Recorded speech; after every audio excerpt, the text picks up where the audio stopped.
মূর্তি হবে কেন? চিন্ময়ী মূর্তি গো, তিনি সব বোঝেন। এখন যদি এই রকম হয়, এগুলো কি কথা? মাটির মূর্তি দেখতে পাচ্ছি, উনি চিন্ময়ী মূর্তি বলছেন। আমি তো মৃন্ময়ী দেখছি, চিন্ময়ী তো দেখছি না। আচ্ছা, ওটা কি হয়? ওই মৃন্ময়ী কি চিন্ময়ী হতে পারে? হতে পারে, যদি জানা যায় ও কোথা থেকে এসেছে। তখন মৃন্ময় আর মৃন্ময় থাকে না, ও চিন্ময় হয়ে যায়। চিন্ময় ধাম, চিন্ময় শাম, তিনি যে এরকম হয়েছেন, তাতে জড়িয়ে আছেন, সব কিছু হয়ে যায়।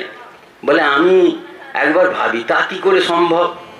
আচ্ছা, এই পাথরটা কি 3 বার নাচতে পারে? বলছি কি আশ্চর্য, পাথরটা 3 বার নেচেই গেল। কি আশ্চর্য বলুন, যা ভাবছে তাই হচ্ছে। মা ওকে সব দেখিয়ে দিচ্ছেন, যেখান থেকে উনি আর কি জানতে চাইবেন, দেখছে সব সম্ভব। তখন আর উনি রাগ করছেন না, উনি এই জগতে শান্ত হয়ে গেছেন।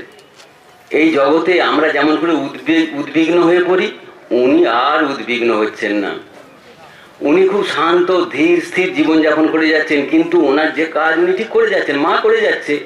উনি বলেন আমি যন্ত্র মাত্র, মা যা করেন, কখনো কৃতিত্ব নিচ্ছেন না। একটা উনি বলছি যে ব্রাহ্ম সমাজের অনুষ্ঠান নন্দনবাগানে কাশীশ্বর মিত্র, কালকে এই সুখানন্দজি বলছিলেন যে ভগবান যখন নিজে যান, নিজে বন্ধুত্ব করেন, তখন আর দোষের কিছু হয় না। রামকৃষ্ণদেব নিজে যেতেন ওই উৎসবেতে। এবারে সেখানে ওনাকে সম্মান দিল কি দিল না, মান দিল কি মান দিল না, এটা নিচ্ছেন না, এটা ঘটনাই আছে। ওই নন্দনবাগানে কাশীশ্বর মিত্র ব্রাহ্ম সমাজের অনুষ্ঠানের মতো ওদের সব অনুষ্ঠান করতো, গেছেন, কত কথা বলেছেন, সব লোক সব কত আনন্দ করেছে।